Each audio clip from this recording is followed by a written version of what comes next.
Mr. Pilgrim dressed in gray. Where will you be on Thanksgiving Day? On November 17th, someone's out for revenge. a new holiday legend Did you notice anything about it? He was dressed as a pilgrim. comes to the table. Mr. Pilgrim. Thanksgiving, exclusively in movie theaters November 17th. This film is not yet rated.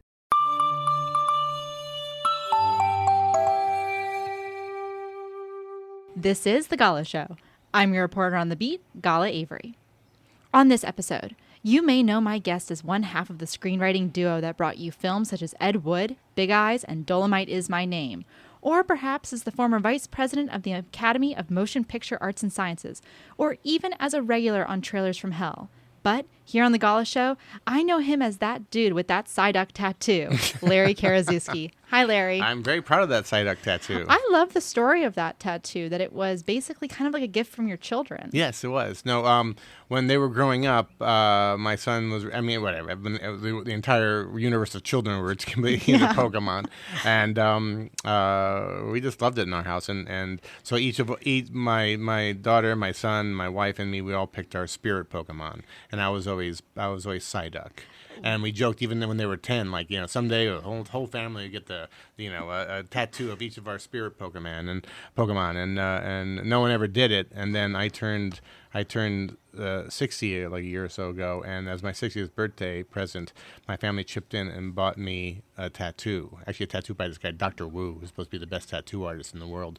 And but I think it was like, oh, you go to the best tattoo artist in the world to do Psyduck? It seemed like a crazy thing to do. But I went there. They still don't have their spirit Pokemons. But, Okay. But I was happy to. I don't have any other tattoos. No one in my family has tattoos. But I was happy to get Psyduck, because I think the one thing that I never got a tattoo before, because there's always that thing, oh, someday you'll regret it. Someday, that tattoo's going to be on your body for the rest of your life. And now that I'm older, it's like, hey, the rest of my life? I'm really going, when I'm 75, I'm like, oh, God damn it, I really regret that thing I did when I was 61, and I regret that thing that my children gave me. You can't regret that. It's cool, too. Also, people, it freaks people. That was like freaks people out, blows people away. Like, I was striking for the WGA the other day, and some girl was wearing a Psyduck backpack.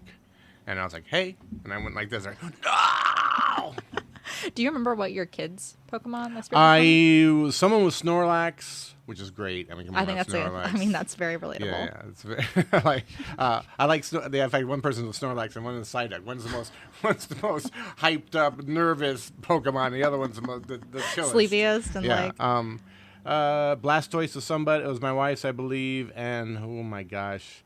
I'm not going to tell them to listen to this podcast, because I'm reading somebody out. It's like forgetting your children's birthdays. I know, it's terrible. I think mine would be Cubone. I don't know if you know. Cubone's cool. I like Cubone because Cubone, he's metal. He wears the skull of his dead mother. Yeah. It's rock and roll, so that's why I like Pokemon are great. And even when, like, at the time when other parents would be, like, angry about their kids doing Pokemon, I'd be like, you gotta be shitting me. I'm driving along, and my kid's in the back seat. My son was, like, 9 years old. He'd be like, this is worth 2,000 points and 5,000, and he was, like, doing massive mathematical problems just based on whether a Pokemon could win a battle or not. Yeah, well, I love it.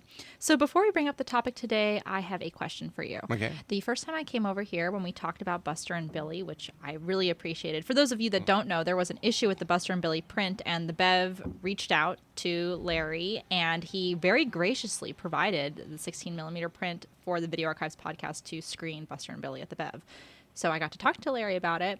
And he showed me his collection of 16-millimeter prints, which I think his collection room is beautiful. By the way, we are outside at Larry's house, just in case you hear anything.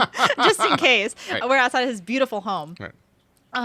But one thing that I was surprised about is like all the making of videos that you have, and like the behind the scenes and like that kind of thing, because I didn't know that people collected those. Do you have like a favorite one of those? I don't know if I have a favorite one of those, but I love collecting them, and I don't know if other people collect them or not. I'm not sure they actually do. So why do you? I remember them when I was a kid in Indiana. Basically, for people who don't know what we're talking about, like in the late 60s and early 70s, studios would make this behind the scenes, a little like 15-minute behind the scenes packages about the making of the movies. Sometimes it was called the filmmakers. And when a network broadcast of a movie ran short, that particular thing would be edited to fit the remaining time slot, because it had to be a 2-hour time slot. And so every once in a while I'd see the making of this movie, the making of that movie. Right now, a lot of them are available as special features on DVDs or Blu-rays. But I noticed that many of them are available in 16 millimeter. And so I have, I think it's great to be able to see the behind the scenes of, of some of these, whatever, even if it's, so a lot of times this costume, I have behind the scenes of Mary Queen of Scots, or Mary Queen of Scots and things like that. But my favorite one I just got recently was, and it's not one of these, but it's a bit of 16 millimeter footage from the premiere of Barbra Streisand's Up the Sandbox. Oh. And it's Carl Reiner going in to see Barbra Streisand's new movie and things like that. And so I like all movie ephemera. And I feel like this is almost the most ephemera kind of stuff you can get. And so, also, I find that since I only have one 16 millimeter projector, throwing something on that's 20 minutes long feels very comfortable, rather than watching a whole features in there too. But it's like if someone comes over to watch a movie, I can throw on a 15-minute behind the scenes thing of Last of Sheila. Or a super cool one I have is the Cannes Film Festival, the year that Scarecrow, the Jerry Schatzberg movie, won Best Film. But it's Last of Sheila is there, and a bunch of other things are there. Oh, Lucky Man. It was done by, I think, Warner Brothers. It's like Warner Brothers at the Cannes Film Festival, and so you just got all these stars and all these press conferences, and the behind the scenes of the Cannes Festival in the early '70s is great. That's amazing. Yeah. And now it's time for a commercial break.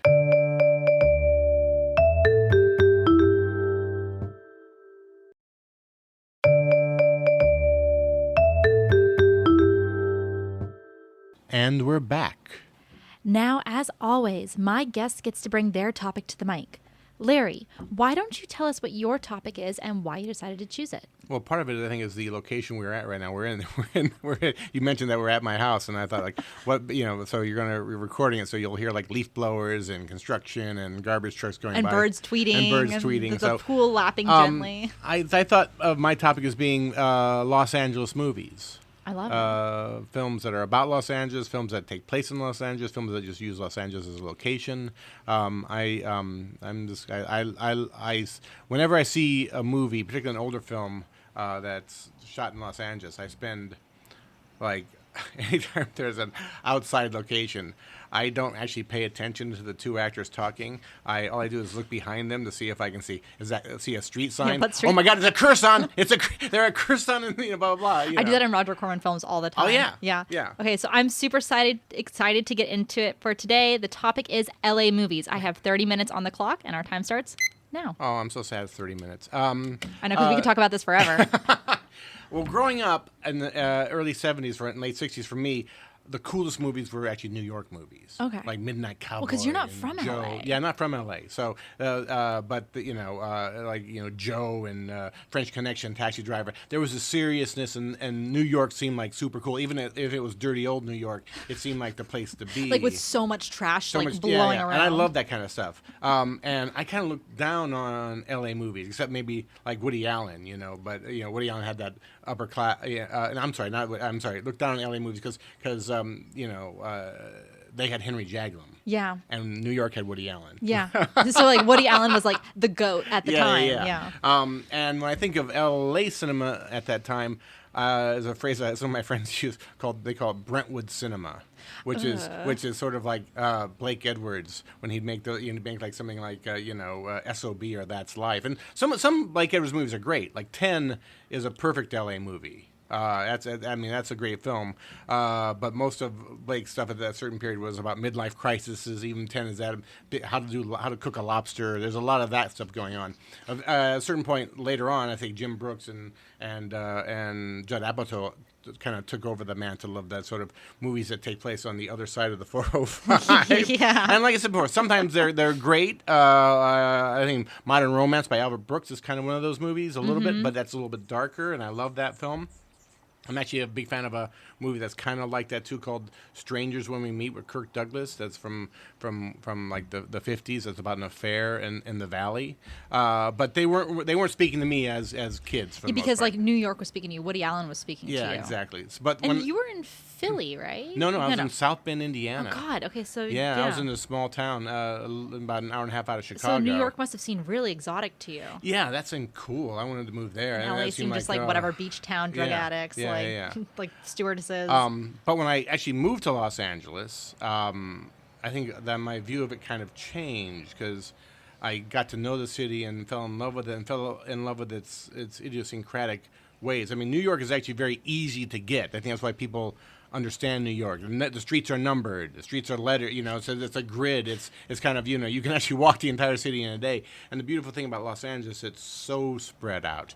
It's many things and many people. And I think that's what makes movies that take place in Los Angeles really cool. Movies that actually, I love that try to capture the essence of LA. And I think if you look at the body of work that Scott and I do, I think a lot of our movies are actually trying to define the city. I think. I mean, Ed Wood is. I was just going to say Ed Wood is like one of the best examples Yeah. of like you're taking a truly LA story. Yeah. I've talked about people like about LA because I'm born in Santa Monica. Actually, Mick Garris and I are born in the same hospital on the same day, not the same year. But just to be clear about he that, He still looks really young though. He Mick does. Garris has that He hair does. that won't go away. Exactly.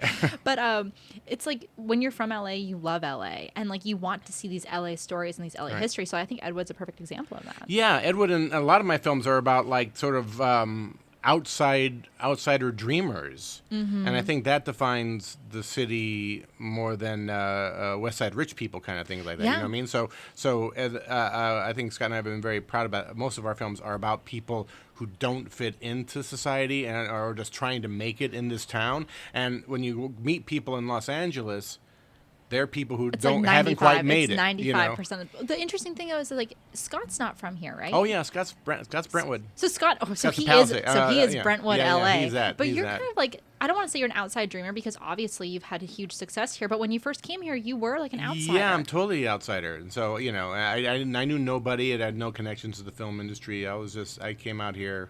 To make movies. I thought if you were into politics, you had to move to Washington D.C. If you like to make cars, you go to Detroit. I feel like nightclubs go to Miami. But I ran a nightclub in L.A. in the '80s. But that's really? Another story. I'm not gonna eat my 30 minutes with my nightclub stories of L.A. But I think like the quintessential scene in Ed Wood is the Orson Welles Ed Wood scene, where you have the worst filmmaker of all time and the best filmmaker of all time meeting at Musso and Frank's. Especially Musso and Frank's. Yes, correct. And having a conversation and realizing they're both in the same boat. So what that says right away is that no matter how far you make it up the food chain, you still are kind of a loser in Los Angeles. That reminds me of Barton Fink, which I don't really love that movie, but there's that line in Barton Fink where he's like, "Throw a rock and you'll hit a writer in this town, and do me a favor, throw it hard." It's just like that line always gets me. Well, I read the Mike Nichols book, the Mark Harris Mike Nichols book last year, and Mike Nichols moves out of Los Angeles because he said that everyone knew where he stood in the industry when he was in Los Angeles. That when he would go valet park a car, the guy who was the valet parker knew. Mike has just had 2 bombs right in a row. You know what I mean? He felt he was constantly being judged on the success of the film. So even Mike Nichols, who can't be more upper crust kind of thing, he felt like it's like he was a loser in Los Angeles. Yeah. And so Scott and I make movies about losers in Los Angeles. I mean, even like Larry Flint. I think the reason Larry Flint in our movie, the line that he has, why he moves to Los Angeles, is that even perverts are welcome. Well, that's an understatement. I think that's an understatement. Yes, exactly. So that's what we love about it. And and Man on the Moon takes place in L.A. Dolemite. I love the way Dolemite is portrayed. Portrays the city of Los Angeles, because actually Rudy Ray Moore's movies are cool. And looking at Los Angeles at that time, because once again that's sort of that looking at the backgrounds all the time. You're like, oh my God, they're on Western. Or, oh my God, they're there. I think exploitation films are kind of like Correct. the best 'Cause history book because they have to use They don't have sets. They don't have permits and they don't have sets, so they're just shooting on the street. Like Corman. Like when you look in the background, it's like, hey, I know what that is. Yeah. I've been to, there's the marina, there's this, and it's all this old LA history, and a lot of it's been like built up and paved over, but we still have it in the Every movies. once in a while, you recognize that liquor store that's still there. Like, oh my God, that liquor store, that's where they are. That's so cool. But Rudy Ray Moore's movies are totally that. And I felt like we really respected that and captured it. And captured that in our movie. What was cool about when we were shooting our movie was your podcast boss, Quentin, was shooting Once Upon a Time in Hollywood at the same time. Yeah, another Hollywood movie. Yeah, which might probably... could be the best Hollywood. But this is the best recent Hollywood movie, maybe the best Hollywood movie of all time. But I think even Quentin would say, sometimes you have to give movies 10, 15 years before you can make that kind of judgment. He'll always say that. Yeah, I agree. But what was cool was we were both shooting our movies at the same time, and sometimes on the same street. Oh, really? So you'd pass, and his movie is much more bigger budget, but you'd pass 2 or 3 blocks of Quentin's 1968 Hollywood, right? Whenever, and billboards and things like this. And then you drive like a couple blocks, and all of a sudden there'd be our 1973. The blaxploitation version of it. It's so funny. But it was such a joy. I mean, it was such a joy when Quentin was making his movie in LA, because all the old theaters he kind of refurbished on the outside, and you could drive around and see, those marquees. I love. Also, that's another thing. I love marquees. Oh, I do in too. Movies. I think that I'd love to pause a movie, or if I'm in the theater, I love to just take note of like what's on the marquee, and then I love to go like research that movie later to see like why did the director pick that movie? Yeah. Like, was it just what was on the marquee? Sometimes it's what's on the marquee. Yeah, or sometimes it has an encoded meaning. I really hate it when a movie gets it wrong. When a movie it's like, oh, that movie would never be playing at that time in that place. But then it makes you wonder, why is it playing at that time in that place? Yeah. Like, what are we doing? I had a total like detective work fairly recently where I was watching a Shirley MacLaine movie called Desperate Characters, and they drove by a theater, and they only had you could only see like 50% of the marquee, and I freeze framed it, and I just was like, all right, that is You like step by step to like, and I think I came to realize it was a double feature of The Sterile Cuckoo and Goodbye Columbus. And when it took me 45 minutes to figure this out, but it was like, whoa, Sherlock Holmes or something, So do you tend to prefer movies that are like made in LA that are about LA, like specific, like kind of more like classic LA stories, like Sunset Boulevard and stuff like that? I think so. I mean, because here's the thing, everything gets shot in LA. Yeah. So, there are so many movies that are just shot in LA because they make all the movies in LA. There's a great documentary called LA Plays Itself. I don't know if you've ever seen it. Mm-hmm. It's a fantastic film, and it really it talks about that at a certain point, that this, cop movies are shot here, so they've got those so they cop have the scenes, essence, but they don't necessarily take place in Los Angeles. Yeah. And so I think at least today, because I only have a half hour, I keep on complaining about that. I think we're just going to talk about movies that pretty much take place in Los Angeles. Yeah. And even cop movies that are sometimes shot in Los Angeles, or even like, everyone loves To Live and Die in L.A. I'm a lesser fan of it, but I find a lot of the cop movies more generic. Yeah. Because they're just cop movies. They're shooting in L.A. because it's empty streets downtown. I mean, how many times in a cop movie do people have those scenes in the L.A. River? How many times have you actually been to the fucking L.A. River? None. Zero. You know what I mean? Unless you have a dad like mine. But that doesn't define the city. No, it definitely doesn't define the city. And so, like, even Live and Die in L.A., it's about these badass cops and counterfeiters. I mean, I don't know any badass cops and counterfeiters. That seems to be it's sort of. So So, like, what would like be like a perfect LA movie for you? Like, if you were gonna pick one. I'll get there. Yeah, you'll get there. I'll get there. Tell me if I got 25 minutes. Or who knows how long. I mean, I'd say, once again, back to my own work for 5 seconds.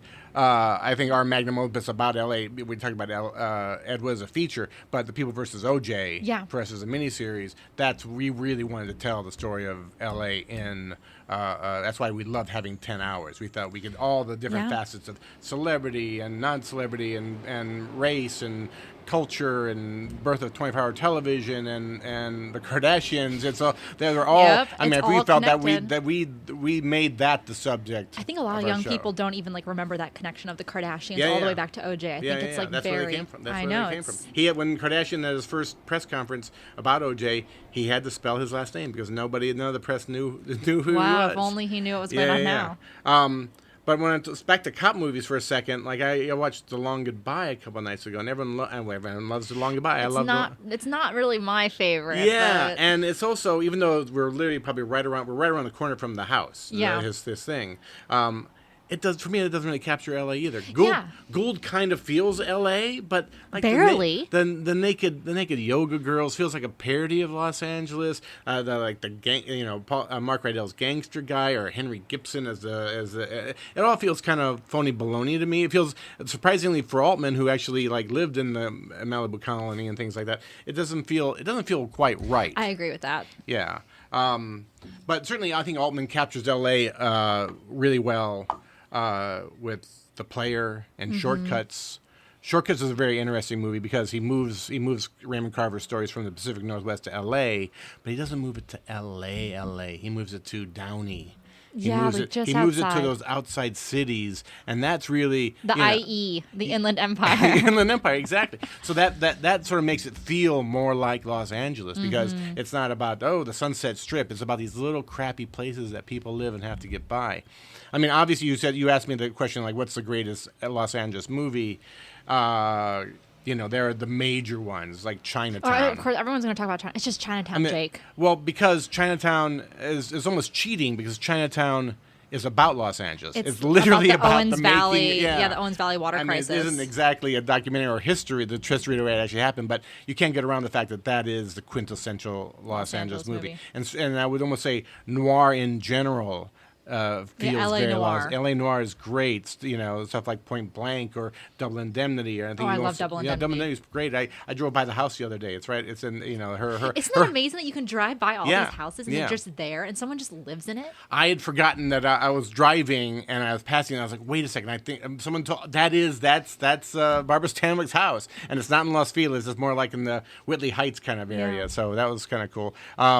But like, Billy Wilder did that movie. He also did Sunset Boulevard, and Sunset Boulevard is another one of those things that's just kind of perfect when it comes down to capturing Los Angeles. Once again, about a loser outsider guy who isn't really successful. Yeah. And an unsuccessful screenwriter who can identify with that. even the most successful screenwriters can identify with that because they've been told no a billion times before they got their yes. Well, when I have filmmakers come up to me and talk about Ed Wood, they always say like, "Oh my God, there, but for the grace of God." All directors feel like they're Ed Wood, and I think all screenwriters think that they're William Holden and Sunset Boulevard, just waiting to get shot in the back, or like actively being stabbed in it. But like sometimes those movies about Hollywood get it wrong and try to be satire. Yeah. Like The Loved One is cool, but once again, it's too friggin' silly. Well, for it's me. also because it's Evelyn Waugh writing a satire about Los Angeles and the funeral Tony industry. Richardson, and it's it's the whole thing. Yeah, so it doesn't. I don't really think that he hates LA. Yeah, Evelyn Waugh hates LA. Another one noir that I think gets LA perfect is In a Lonely Place with Humphrey Bogart and Gloria Graham, which is another screenwriter. I just like screenwriter pictures. Why are we talking about LA pictures? Why aren't we talking about screenwriter pictures? Like the late '60s, early '70s had some really ones that are kind of close to perfect. Shampoo, I feel like captures LA once again because even though Warren Beatty's playing a successful hairdresser, he's still he's still constantly running around, and it's a Beverly Hills movie, but he doesn't really quite fit in Beverly Hills. I mean, his claim to fame is he's still an outsider. But he fucked everyone. That's his accomplishment, is that he fucked everyone. And that's like LA. That is LA. That's a goal. That's funny. Model Shop, which I think the poster shows up in Quentin's movie, but Model Shop I think is a great movie just because that's almost the ultimate trying to read the signs in the background of the street. I mean, it's like it takes me forever to figure out where Gary Lockwood's house is, and he's in Marina Del Rey. Although I am bothered when geography doesn't quite. His house is in Marina Del Rey, but he spends all this time seemingly on Cahuenga Boulevard. That's like GTA when they squish the map. Yeah. It's. I mean, I'm a stickler. I will hate a movie when they turn a corner and they're somewhere else. Yeah. Lethal Weapon has a big one. It's just like, oh, fuck this. It's I believe you have to really keep good geography in a movie. A movie I just rewatched recently is Peter Bogdanovich's Targets. Yes. Oh my which God. is kind of great. That movie is Yeah. crazy. Yeah. That's a great movie. Yeah. What about like modern LA movies? I mean, like we have stuff, not as much, but like we have Nightcrawler, which is technically an LA movie, and Sean Baker's Tangerine. Tangerine is perfect. I saw Yeah. Sean last night. We Yeah. were both at the John Waters show at the Academy. But I would say Tangerine nails it perfectly. I'm a big fan of Ingrid Goes West. I'm Yeah. a big fan of Under the Silver Lake. Yeah. You know, even some bigger movies like Collateral, I think is a pretty. Oh my God, Collateral know. is so good, and also gray hair Tom Cruise. So it's like it wins So, points for me. Yeah, so those I think are pretty good. You know, maybe it's because I was in my prime, but like the movies of the '80s really get me. There's a Jodie Foster movie called Foxes Oh yeah. about like the Valley Girl. It's sort of the serious It's kind of version the of Valley other Girl. Little Darling, also, isn't Yeah. it? Kind of connected to that a little bit. Or It no? is, but I think those movies aren't as real as Foxes. Yeah. Foxes really feels about what it is like to be an older teenager in Los Angeles or in the Valley, whose parents, like her mom is Sally Kellerman, and you know she doesn't really have any supervision, and so Yeah. they're just out on their own. It's almost like the LA version of something like Times Square, Yeah. that movie. So, but I love Foxes. Love Repo Man. I was gonna say Repo Man is a great one. Nails Los Angeles. That punk scene of the Oh my God. of the early '80s. That movie. Repo Man. Repo Also- Man should be better known than it is. I feel like it's The not Repo revived Man, enough. I think it's like entering its revival, to be Good. honest, because I think, and I do think it's kind of almost nearly a perfect LA movie, especially with all like the commentary on driving, like the more, Yes. like the further you drive, like the less you know, Yeah. and all that stuff, and like that is just so LA. Yeah, that movie's great. There's a lot of movies that are not well known at all. Sort of like the perfect LA movies flop. They're almost like the equivalent of the non-working screenwriter in a movie. That's something like Miracle Mile. I don't know if you ever Yeah. saw Miracle Mile. No, I didn't. Miracle Mile takes place on the Wilshire Corridor. On the there. Miracle Mile. On the Miracle Mile, and a guy picks up the phone. Anthony Edwards picks up a phone, and he learns a payphone, and learns that there's going to be potentially a nuclear holocaust in Los Angeles, like in a couple hours. Yeah. And it's all him running up and down the street, trying to figure out whether it's fake or whether it's like, and trying to find. He's falling in love with a girl at the same time, and it captures, particularly because it captures. Oh, Those that has a good blocks. poster too. Actually, now that I think about it, I think it has like a very kind of like LA, like neon poster. Yeah, it does. That's a great movie. I'm a huge fan of a movie called Mike's Murder. Have you ever seen Mike's Murder No, I with haven't. Deborah Winger? No. It's a movie that famously got taken away from its director and recut and things like that. But even in the recut version, I like it just because it's about a woman who meets a real charming guy, and then she thinks she's going out with him, but are they really going out? Were they really lovers? And then that person gets murdered, and she tries to put it all together. But I don't think there's a better movie that sort of intangible relationships of Los Angeles, where Los Angeles is kind of different than any place else I know, where like there are people I consider to be my good friend that I only see every 7 months. You know what I mean? I just saw that person. We're seeing them again or whatever, you know. But it's like that weird thing about LA that people float through your lives. Yeah, no, it's true. And Mike's Murder is perfect in that, exploring that. I really recommend that. Directed by James Bridges. Another movie, I keep on calling these movies perfect, but maybe my favorite Los Angeles movie, just the one I take to my heart, is the remake of Breathless with Richard Quentin Gere. would agree with you. I think Yeah. he loves that movie. Yeah. No, that movie knocks my socks off. And And I love when they're like running through the back streets in the middle of the night. and they really play up the sort of like iconic kind of murals and stuff like that around Los Angeles, Yeah. and Venice. But the energy that Richard Gere's character, it propels in that movie, and it just that's a perfect Los Angeles film. What about something like Falling Down? That's technically an LA movie, right? It is.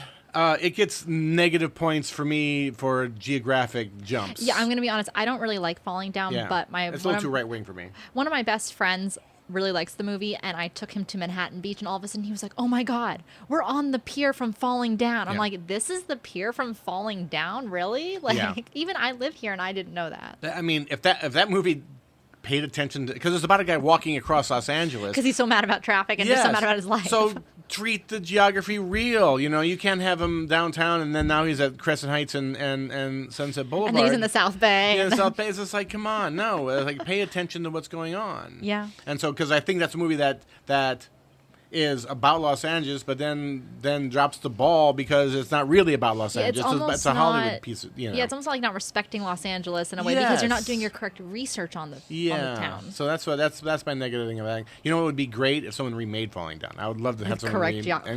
Yeah. Larry, hello. Actually, you know who my writing partner Scott Alexander loves Falling Down.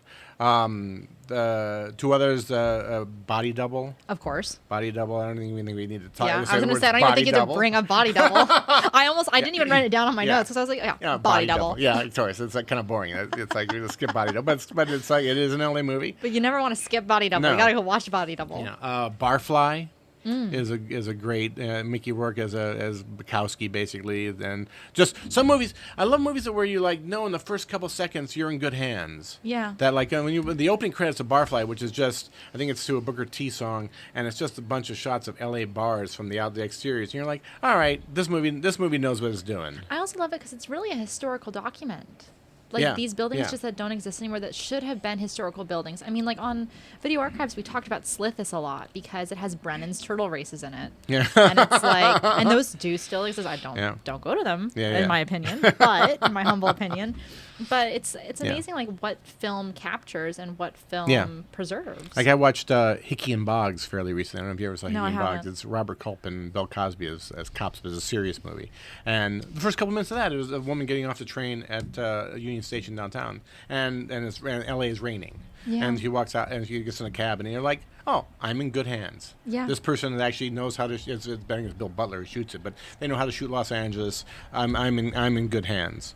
I was friends with this director, so I definitely have to bring this up. Is Boys in the Hood? Of course, well, yes. I mean, it's quintessential, and it's because John really knew what the area he was talking about. Yeah. So it seems easy to think about it now, but at the time, I remember just the fact that he worked in the audio mix of helicopters.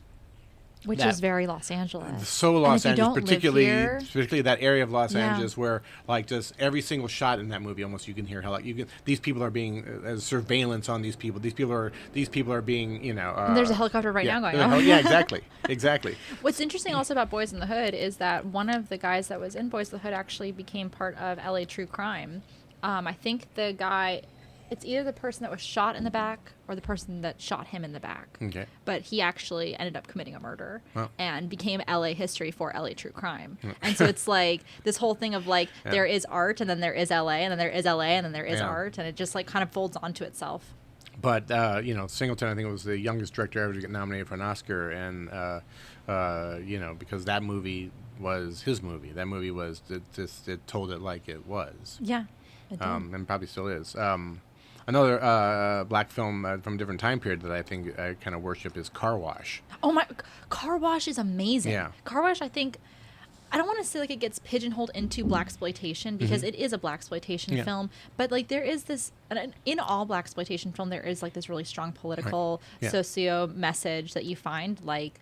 But Car Wash, it's so gentle in the end, and it's so human. Well, Michael Schultz is a great director. He's a world-class director. And also, it gets classed as blaxploitation, but it's not. I would say it's not blaxploitation. I would not. I grew up in the 70s, so all black movies were considered blaxploitation. They all played the same theater. So something like Claudine with Diane Carroll and James Earl Jones, that was blaxploitation. You watch Claudine, it's like, this is not a blaxploitation movie. Car Wash, at the time, I would say it got lumped in kind of like...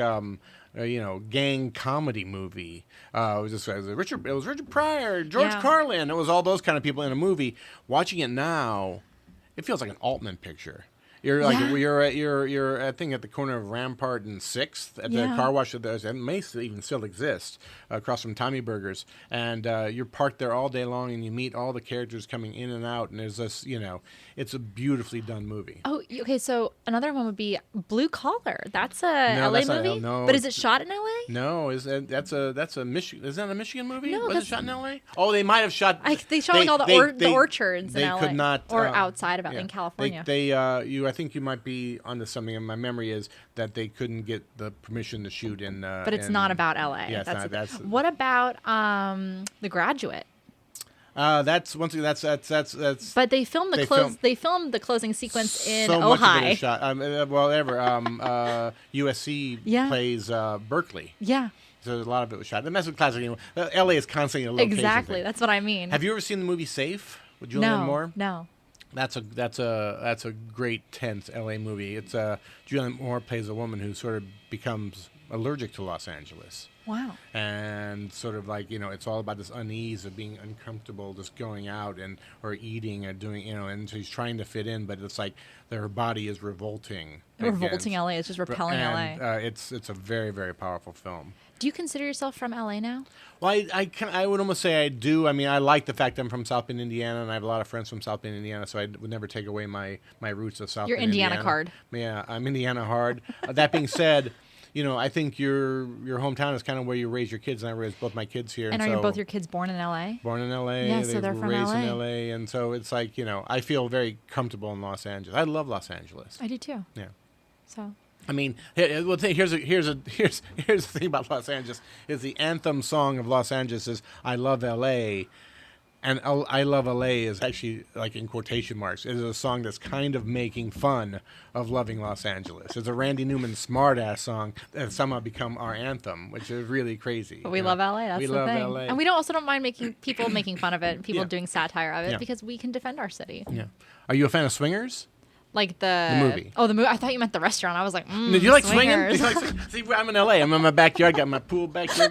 Hey, gal. It's funny. I used to. You like swinging? I used to have this thing called the Swingers Club because Right. we would go to Swingers, the restaurant, and we would joke that we were the Swingers Club. Okay, yeah, we're like 18, so it's really funny back then. No, we're not like having wild sex parties with pineapples at Swingers. We're eating French fries Yes. and burgers. That But I sounds actually good. haven't seen the movie Swingers. Never seen the Swingers? No. Oh, Swingers is an LA movie. They make lots of jokes where like the guy gets a phone number from a girl, and one of his buddies says like 818, and he's like 310. Oh, that's They're like, you can "Whoa." really tell because I live like on the border of. I mean, I grew up out in Ojai and I live on the border, so like I can tell when someone has a 310 number or they have an 805, and I'm like, okay, I know which side of the land you're on. I know where you're going and what That's you're doing. funny. And 818 is exactly the same. Yeah. So is the movie about swinging? Oh no! Not it's, at all. It's Vince Vaughn and Jon Favreau. It's Doug Liman, I think, directed it. No, it's about two guys kind of like just out having a good time in Los Angeles. They Almost swinging. They're almost swinging. They consider themselves. It was when they were sort of that hipster thing happening in LA with the suits and the older the Oh my cocktail God. music. I like kind how of you're thing calling like it the hipster thing.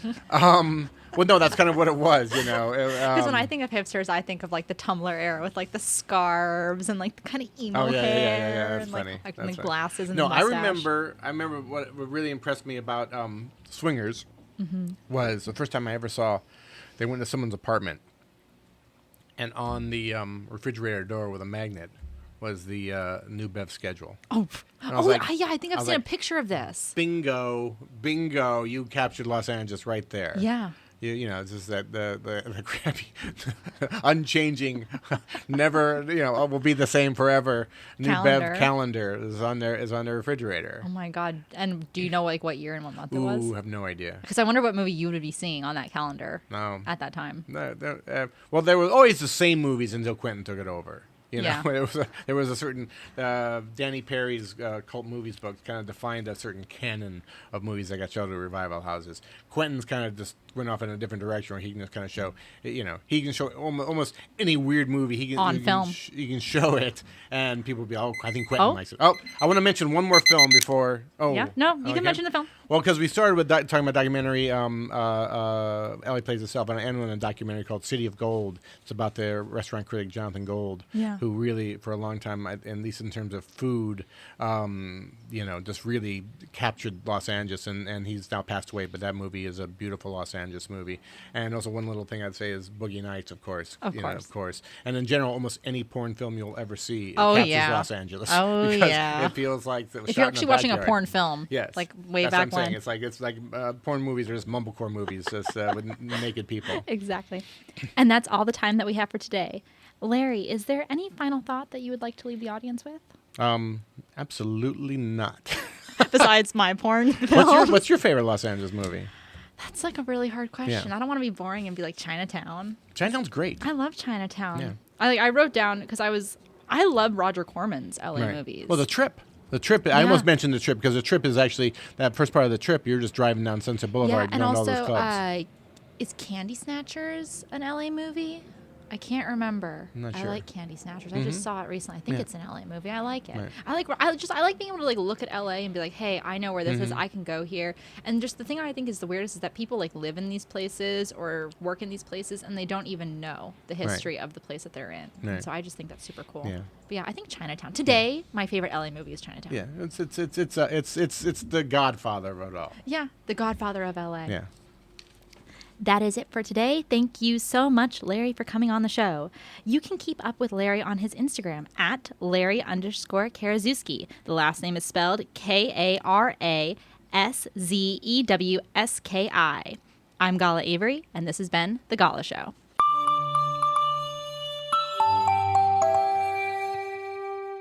The Gala Show is brought to you by the Video Archives Podcast Network.